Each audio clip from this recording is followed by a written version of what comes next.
Hello，双鱼座的朋友们，大家好，我是雨天。今天这个影片呢是要给双鱼座的朋友们的双周能量运势牌卡解读。我们一样呢会有12星座的开场讯息，提供给大家作为生活小贴士的参考，好吗？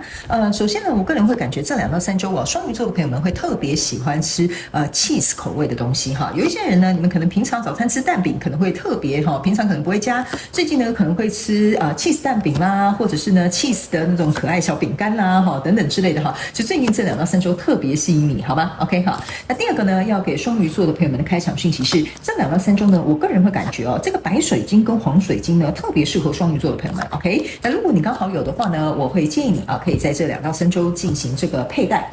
它会让你整体而言的这个能量场呢，会比较稳定一点点，甚至有一些人你们会感觉在做起事来呢，会比较有力量，好吧？好，那第三个呢，要给这个双鱼座的朋友们的开场讯息是，这2到3周呢，我也感觉双鱼座的朋友们很适合去做一些水疗。SPA 或者是比如说你家里有什么按摩浴缸啊，或者是有浴缸等等之类，你很适合透过水这个能量呢，让你自己会感觉到有一种重新充电的感觉。那如果假设可以的话呢，你可以在你泡澡的这个浴缸里面呢，放一些你喜欢的精油，甚至是一些鲜花的花瓣，特别好，粉红色的花瓣或红色的花瓣都可以，好吧？你可以试着去做看看。如果没有没关系，你也可以放，比如说玫瑰精油这个也可以。好嘞。那以上这个就是要给你的开场讯息。我们就准备到进入这一次的双周能量运势牌卡解读啦。首先呢，这2到3周你的挑战牌卡是这个 Temperance， 这3种能量牌卡分别是过去、现在、未来的能量场，在我手中，你目前看到可能会迎来世界是权杖6。那么就一起来看看天使跟宇宙有什么讯息，希望透过传讯者我来告诉双鱼座的朋友们，好吗？那请给我一点时间，让我去感受你能量场上面的呈现跟细节。OK， 好，请稍后哦。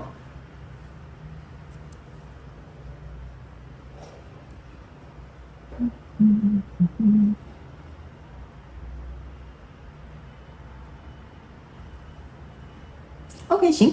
我觉得这2到3周双鱼座的朋友们，我大概知道为什么白水晶跟黄水晶特别适合你，因为这2到3周呢，我觉得你要心无旁骛之外呢，还要能够聚集你自己的这个能量场在你现在所专注的相关状况人数当中，因为我觉得这2到3周你非常非常需要专注力。OK， 好，我们一起来看一下这个白色能量场，有点像是帮你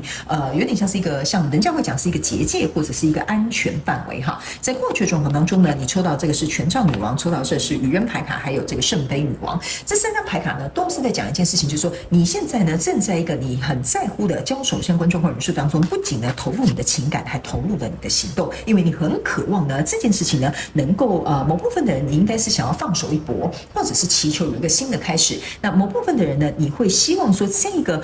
你正在投入的这件事情呢，能够让你拥有不同的风景哈。比如说假设你离开一段婚姻，或者是离开一个工作，你希望可以看到人生不一样的风景，你想要去尝试，你想要为自己活一遍哈。所以我感觉你内在的这个动能是有的，但是呢，不知道为什么心情好像带着微微的一点忧伤就是说我很努力辛勤的工作，努力经营自己的新生活，但是呢，我心里好像会有一种过去淡淡的忧伤哈。我不知道这个原因是什么，因为每个人状况不同。不过我会觉得你的行动跟你的热情是没有减少的。OK 好，那来到这个现阶段的能量场呢，你抽到的是圣杯1跟圣杯9，然后还有圣杯7。我个人会有一种感觉哈，就是因为在这样的过程当中，我觉得某部分你内在的一个情绪可能没有被处理好，所以我觉得你可能要去找一下这个愚人牌卡呢，应该是很期待新生，可是他心里好像有一个担忧或忧虑，或者是有一个回忆，可能或许困扰着你，或者是绑住了你。OK 好，所以来到这个现阶段这个能量场呢，这个圣杯7还有圣杯9还有圣杯1，给我的感受就是这个圣杯7加上这个圣杯1，象征的其实是圣杯8，圣杯8走上去就是圣杯9，再往后一阶就是圣杯10那我会觉得呢，在这个7、8、9还没有到10的这个阶段呢，我不知道为什么这边给我有一种感觉，就是你很害怕你在这边辛勤耕耘的一个什么新的东西，或者是你想要的目标，或者是理想，你很害怕呢，会不会没有办法达到，或者是可能再一次，我这样讲因为我不知道为什么这边有一个很小众的能量场这个圣杯7、8、9走过去就是圣杯10，就有点像说你可能又再婚或者是你又再一次进去一段感情当中，你很害怕说他没有办法能够完美去呈现走到这个圣杯10的状态，所以我觉得你在这个跟你交手的相关状况人事物有行动、有情感，但是你很怕那个圣杯十出现的时候，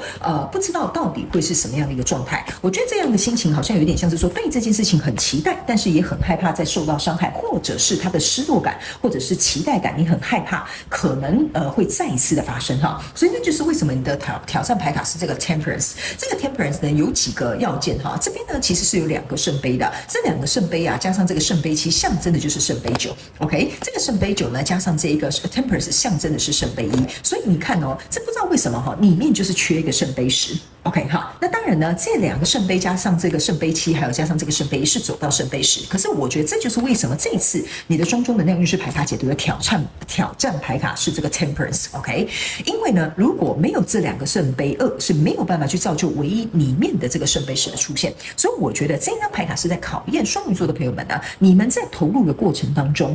要不要把你的担忧或把你的恐惧或过去的经验或者是不如意的这些想法呢，先把它抛在一头，让自己的情绪能够回到一个平衡的状态，或者是以一个比较理性客观的这个眼光或角度去看待这件事情，因为这已经是一个新生的开始，或一个你想要去投入的新项目或新对象，它并不是跟以前一样。因为呢，这个圣杯2呢，加上你这个圣杯女王啊，其实它象征的是圣杯3，其实应该是2个人非常开心快乐的模样。所以他们说呢，既然如此，假设你现在目前就是已经有一个正在投入的交手相关状况人数，你应该要专注在把这2个圣杯倒在这个无限循环好的计划里面或好的想法里面，让它有一个正向的能量能够去流动。所以我觉得呢，如果假设在跟你交手的这个相关状况人数，他跟你都是踩在一个比较乐观的角度或比较正向的角度的话，我觉得你要把专注力放在这个地方 ，OK 哈？因为在未来这个状况当中呢，你抽到这个是宝剑1，然后抽到这个是权杖3，抽到这个是宝剑侍者。这边呢，他们要我特别补充一下，你有没有发现这个无限回圈是一个白色跟黄色的能量场？这就是为什么一开场的时候，我感觉白色能量跟黄色水晶很适合你 ，OK 哈？所以呢，他们要我提醒你，这个颜色，我觉得在2到3周，如果你真的有的话，可以佩戴一下哈。好，来。那来到这里呢，这个宝剑侍者加宝剑1，就是我跟你讲的这2到3周，你要有非常清楚清晰的这个能量场，能够让自己呢，在你要做这件事情的状况之下呢，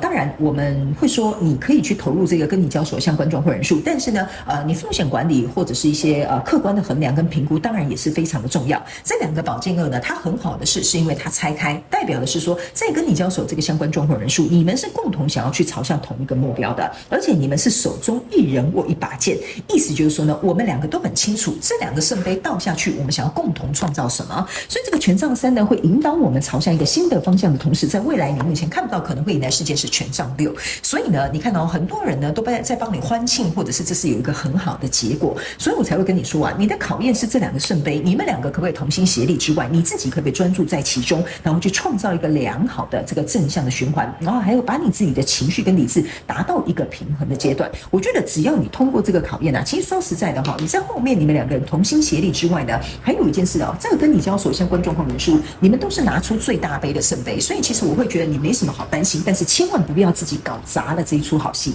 好不好 ？OK 哈，好，那接下来呢，我们一起来看一下宇宙验证牌卡有没有什么额外的补充讯息哈，就像一些症结点啦，或者是来验证我的这个所说的这个能量场上面的细节啊，我们一起来看一下好吗 ？OK 哈，因为呢有很多细节呢，其实会藏在这个宇宙的验证牌卡里面。OK， 首先呢，在过去的状况当中，你抽到的是一个宝剑5 ，OK 哈，这个宝剑5呢，象征的就是呢，我最害怕人家背叛我了，所以这也是为什么我会跟你讲哈，这个愚人牌卡应该是一个非常开心快乐的状态，可是这个人却是眼睛下着眼泪，所以我总觉得这边就是为什么我会有一股能量。就是没有办法解开解套，或者是有一种很沉重的状况，就是这个宝剑5呢，造成你在这个状况当中呢，我觉得你心里受伤的那一块，或者是比如说这件事情已经结束了这件事哈，因为这边有骷髅头哈，就是已经结束背叛或结束就是比如说没有履行承诺，或者是比如说这个过去跟你交手相关状况人数呢，他没有做到的事情呢，可能还是让你蛮伤的，还是让你蛮担忧或蛮伤心，或者是我不知道为什么这个能量场就是很沉哈，但是他们不愿意让我去读那边的能量场，所以某部分的人哈，极其小众的这个双鱼座的朋友们，我会觉得你不愿意再重新去审视这个曾经遇过的这个经历，或者是你不想要再去揭开这个伤疤，因为每当我要过去读这个能量场的时候，我感觉我都被打回来哈，所以来到这个现阶段的能量场呢，你抽到这张牌卡是 Chariot， 也就是战车牌卡，所以我才会跟你说啊，在这边呢，其实呢有一点像是只欠东风哈，所有的事情都其实正在朝向一个非常完美，或者是朝向你想要的方向去走。所以呢，我觉得这就是为什么你一定要突破这个挑战关卡，因为这个 Chariot 呢，象征的就是一个动能哈。你们两个人要同心协力朝向同一个方向，这一件事情它才能够促成。所以呢，这个 Temperance 的验证牌卡呢，是一个圣杯四哈。你可以注意看，这是两个天鹅啊，它们互相交织在一起。OK， 所以我才会跟你说，你这个圣杯三在这里啊，象征的也是，就是你很希望你们两个人之间的合作，你们可以紧密的在一起。比如说，我们可以互相信赖对方；比如说，这段感情可以谈成；比如说，这个合作可以如同我想要的去发展。所以，你们两个能不能够各自拿着两个圣杯二，互相去做一个，我不能讲说交易哈，但是互相去做一个交换，让你们能够看到彼此的真心或彼此的诚意或彼此的信任。我觉得这个东西啊，你有没有发现这个交织的这个天鹅颈啊，跟这个无限循环的回圈是一样的，所以我才会跟你说，如果你们两个人真的是命中注定，或者是真的是互相喜欢，或者是互相信任，可以成为合作的好伙伴，你们应该要把这两个圣杯通通倒下去，去灌溉这个你正在努力的交手相关状况元素。因为在未来呢，你抽到这张牌卡是钱币女王、钱币女王、宝剑女王对不起，钱币女王、权杖女王跟圣杯女王都已经出现了，象征的意思就是说这个东西啊，只要你愿意行动，你愿意投入，你有热情，你会得到实质丰厚的回报的。OK 哈，因为你没有宝剑女王，宝剑的女王象征的是要切割，可是你这三张牌卡的女王呢，都是象征的要做一个结合，而且最后是来到钱币女王，象征的就是一个结果，好吗？好，那这边呢有一个非常小众的讯息要给双鱼座的朋友们哈，你们有一些人呢应该是跟牡羊座交手，所以如果你觉得有需要的话，你可以去看牡羊座的讯息，好吗？来，最后我们来看一下天使跟宇宙还有没有什么额外的补充讯息要给双鱼座的朋友们哈。来，你注意看哦，这边有一个享受哈，意思就是说呢，你看这又是两个人，这又是两个人，这又是两个圣杯，所以我才会说，如果假设你现在正在合伙的对象，或你正在交往或约会的对象，真的是如同你所想的话，勇敢的好好的去享受它吧，不要想太多，也不要增添太多的小剧场 ，OK？ 因为我觉得只有当你能够 enjoy 在这个当下这个 moment 的时候呢，我觉得你会更加对这个跟你交手相关状况人数有信心、有自信，然后也愿意持续的再投入，相对你的努力就会有一个结果。所以我觉得你先不要去定定说这个圣杯十到底会不会如同我所想，我觉得你去努力才会有结果，不是有结果你才要去努力。好，这张牌卡给我的能量场就是这样子，你们两个要共跳一支舞，要能够和谐，这也是 Temperance 的这个意象，好吗？好，双鱼座的朋友们，所以我觉得只要你现在跟你交手这个相关状况人数，他有意愿，他主动，他也愿意投入，我觉得你应该要好好把握这个机会，好吗 ？OK 哈，好，那以上呢，这个就是要给双鱼座这一次的双周能量运势牌卡解读啦。希望呢可以为双鱼座的朋友们带来一点点小小的协助，因为我真心觉得你的牌卡其实说实在的蛮简单的，就是不要胡思乱想，然后心无旁骛，好好的把现在正在你身边的这个交手相关状况人数好好去耕耘，过去的这些东西我们还是要去处理，还是要去疗愈，但是不要忘了，你这边还有一个大好的人生正在等着你，好吗 ？OK 好，祝福你哦，双鱼座的朋友们，非常感谢你来收看我的影片，也希望你会喜欢，那我们就下次再见喽，拜拜。